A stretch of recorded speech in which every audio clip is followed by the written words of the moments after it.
how to be? Who got a lot of D? Who poppin' like a P when he be hopping out the V? And who gon' tell him that my bitch is getting her degree? And when we say it's hot girl summer, we ain't talking about degrees. Who won't follow me? Like who don't follow me? Cause even in your new bitch I can see a lot of me. And honestly I'm on it cause that should be comedy. You ain't put me in no brands but I see you proud of me. I'm just a real ass bitch, give a fuck about a trick. On some real ass shit, and we really with this shit. Put this pussy on your lip, give a fuck about it. Hey guys, welcome back to my channel. I know it's been mad long since I put up a video, but this is a video I was supposed to do mad long ago when I put up a poll on Snapchat of like what story time I should do. So I figured this is fitting because today is the 20th of February, meaning my birthday is 2 days away. I'm Kurt. Anybody who follows me on Snapchat or Instagram, they know I'm in Florida for my birthday, but I'm celebrating it a day early. So I'm celebrating tomorrow night because I actually leave on my birthday tonight. Like, we're leaving at 10 p.m. on my birthday, so I'm not gonna do much because it don't make sense. So being that I must be 18, I figured I would do the story time on coping with the loss of my mother. I don't know how they sounds. Basically, I'm gonna do a story time, like something simple about my mom. Those of you who don't know, my mom passed away in the beginning of 2018, so this is 2 years. This year makes 2 years. And yeah, because she passed right before I turned 16. So now I'm about to be 18. So I figured, I would do a little story time on that. So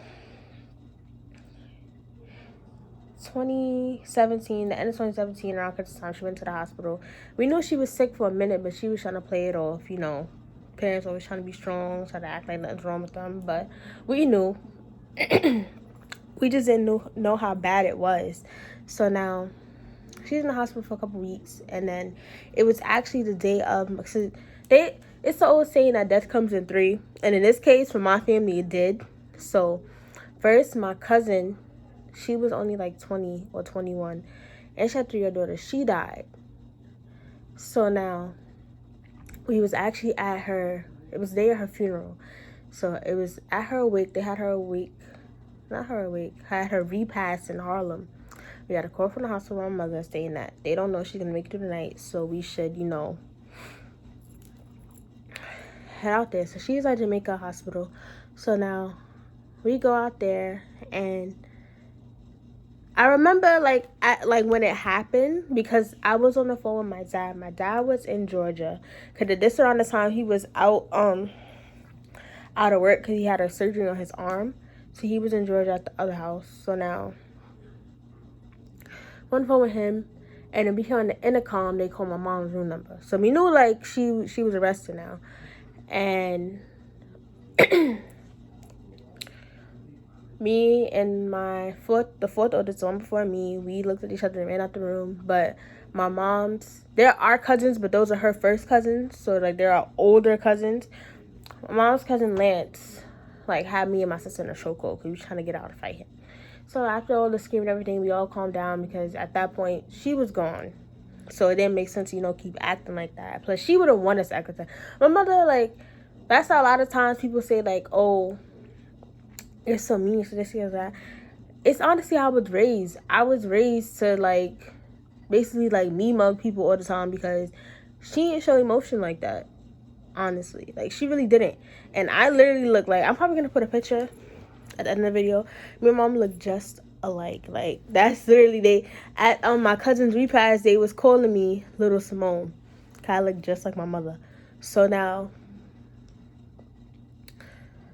few days passed, well, not a few days, a week passed, and we had the funeral. Me and all my sisters, we all wore, I forgot who got the dresses, but we wore these nice, purple lace, dark purple lace dresses. My mother liked the color purple. She did. She liked a lot of colors, but she would. That's the thing. If you asked her favorite thing, she wouldn't tell you. You would just have to notice like little details about her. Like, I know she liked butterflies. She had a butterfly tattoo. I know she liked the color red because when we lived in Stare, her room was painted red for the longest. My mother like you gotta, like I said, you just gotta look at little things that she liked. She loved the coffee. That was obvious. She was drinking coffee. Yeah, she got all her other kids. Well, got all her kids drinking coffee and everything. So, her funeral, it was sad, but we know our mothers, so we didn't, cry a lot. I know I was sick day her funeral. I actually was. But at her repast, we made the most of it. We didn't want it to just be all sad because my mother did not like that. She didn't care for that. Honestly, my mother wasn't a feeling type of person because like with us, like it was a really like tough thing. Like we knew she loved us, but she wouldn't say it all the time. We would see it through her actions. Like the last time she said, because we actually got to have a conversation with her like a couple days before she died. That's when she had got better. I'm gonna go into full detail because I'm trying to make this video quick. But when she had got better, then he moved her to another room, the step down unit from the ICU. We actually like talked to her, had several conversations with her, and she told us she loved us. But it wasn't weird. It was weird. It wasn't weird. It was weird for the fact that we haven't verbally heard her say that, but it wasn't weird because we know her actions. We know what she would do for us to prove that she loved us. We didn't have to ask all the time. So that's why a lot of people say actions speak louder than words. She showed that she loved us with certain situations. We don't have to ask her, "How do you love us?" Because she tells us all the time. She didn't like us, but she loved us. She tells us that all the time. Like, that's what we get. Me and my sister get our blunt. Like, that's what all our personalities come from my mother. Being that I was practically around all of them growing up, so I was raised by all of them, a group with household of females. That's how I am. Like, that's why I am the way I am today. Because I have a piece of their personalities mixed into mine. But I'm mainly my mother's child. So, like, I literally act just like in certain situations, I'm just quiet. I like to be on myself. I'm quiet. I do my own thing. I don't care to be around a whole bunch of people. That's just not me. That's how my mother was. She didn't go out all the time either. Like, that's the thing with me. I used to go out all the time years ago. Now, I'd rather be home. Like, I don't care. I go out once a month to be fun. Like, I don't have to go out every weekend or do this and that. Or if I go places, if I go somewhere, probably on boyfriend's house. That's it. With my friends somewhere, then after that, I go home. Like, I don't care to be out all the time. So now, it was, like, I took her death kind of well because my school didn't even know about it. Nobody knew about it in my school. Unless people, like, if you knew me in my school, you knew. But school staff-wise, nobody knew. So now, February 2nd, my mother died January 6th. February 7th, that next month, my grandmother passed. So that was my father's mother. And I didn't call her grandma. That was my nana. So she was like my second mother because when I wasn't with my mother or my father or my sisters, I was with her. Like, she's the reason why I grew up in church. I don't go to church anymore now, which she hated that. And I kind of grew out of not going. But I used to go, after when I got to a certain age to understand that, I used to go to really to please her. I didn't want her to see her sad or mad. That's the thing about me. I don't like seeing people a certain way because of my actions. So I'll bite the bullet and just do whatever to please you. But I stopped doing that, honestly, because one of my fathers told me, if you don't want to go, you don't got to go. So I stopped going. But she passed the 7th of February. Then we had her funeral on Valentine's Day. That's only because like she was such a loving person. So it was fit to have her funeral on Valentine's Day. It really was. So with those two back to back, like I went to school after my mom passed to be her funeral. I went to school the day. The only difference. Well, I went to school the day after my grandmother passed too. But my AP, he left though. AP Daniels. Everybody who go to Bertram, they know him. He had seen me. I had came late to school one day. Well, that day. And he see me. He's like, "Are you okay?" As soon as he asked that, I broke down. So when I told him, well, I after crying, I explained to him. Then he took me to the principal's office. I was when Cook was still principal at the time. And I think, yeah. So I think after my mom had passed and we got the information back, my father had to go up to the school to tell him. So I didn't know if they knew or not, but at the time she was, I think she was on maternity leave, something like that. So now a month later, she's back, and I'm in her office, so I didn't really want to talk about it. So I wasn't in class for a couple periods, and I finally went to lunch. But that was the only time I broke. After that, I was fine. Like, I don't like... I'm saying, like, I don't mind talking about them now, because even after, like, I wouldn't mind talking about them, because I didn't take their, like, overall death of being sad, because I knew that my grandma had other health issues. She was older. I was more prepared for that. I was prepared for my mother, but at the same time, I was tired of my mother suffering, because she was going through so much stuff over the years. Like, seeing her go through different situations and all that, you just want what's best for your parents. Same way they want what's best for you.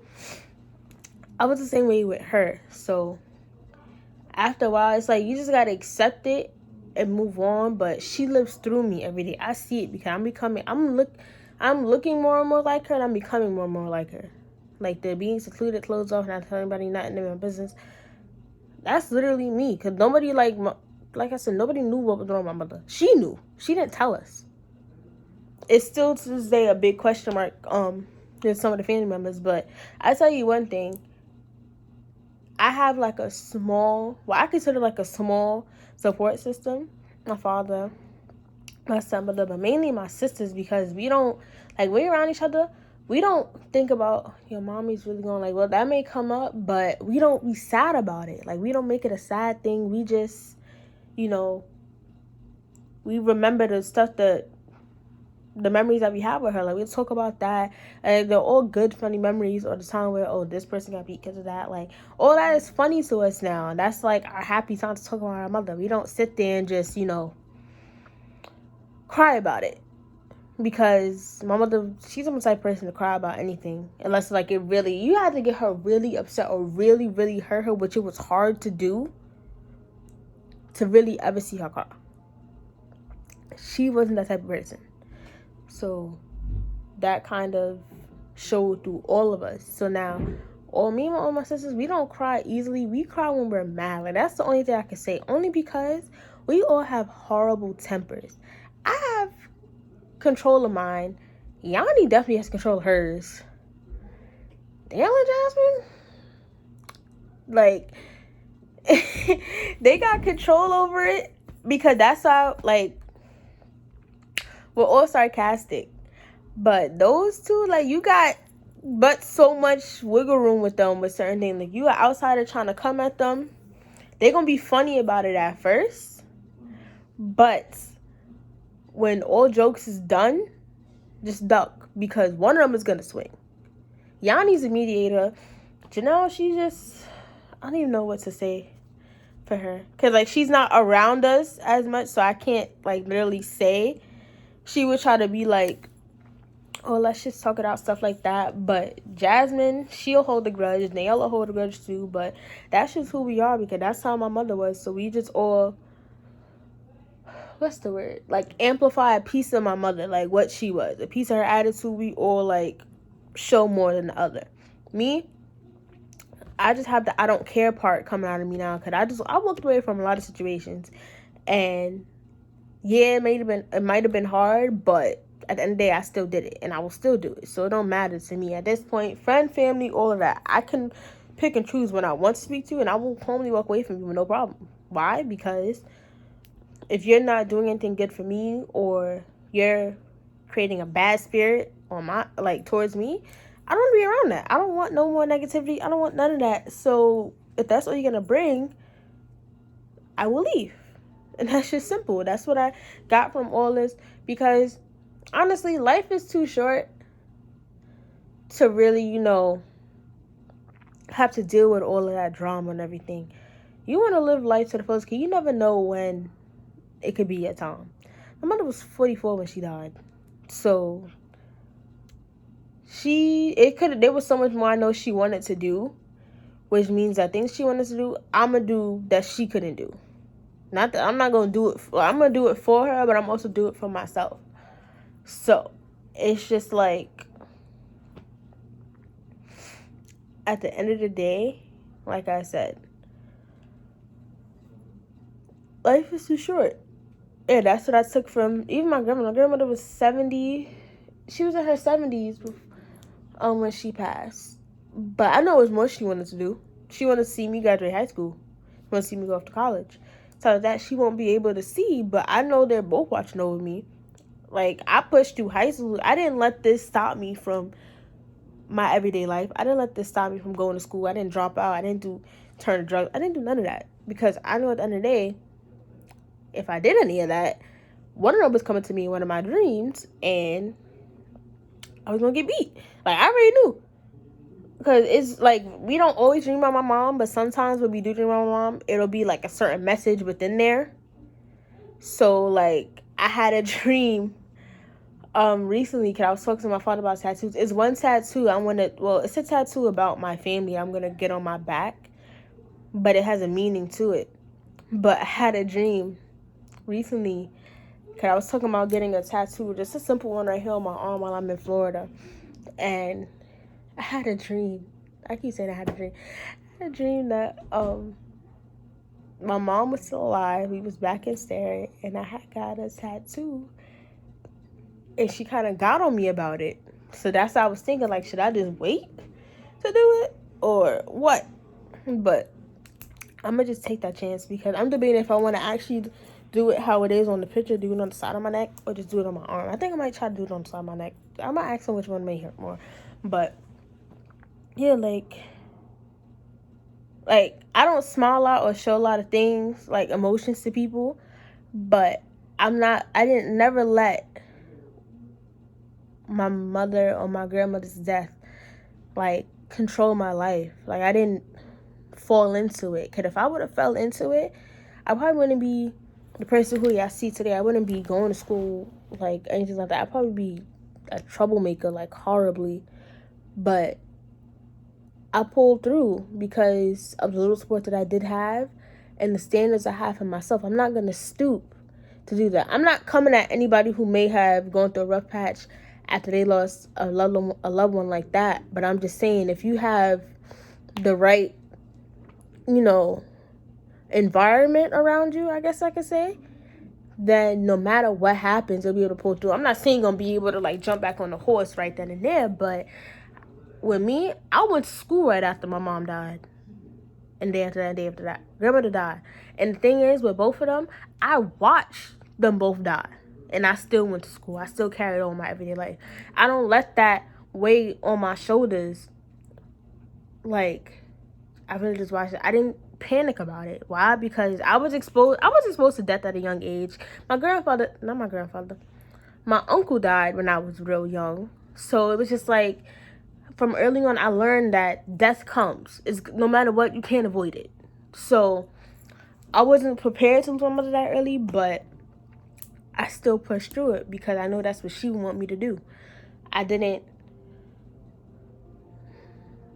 give up because of it. Like, a lot of people say, like, if I lost my mother, I wouldn't know what I would do. But I was like that too. But I feel like you know what you would do because you know what your mom would want you to do. The same thing you've been doing when she was here. Maybe be a little bit of a better person depending on the type of person you were. But still.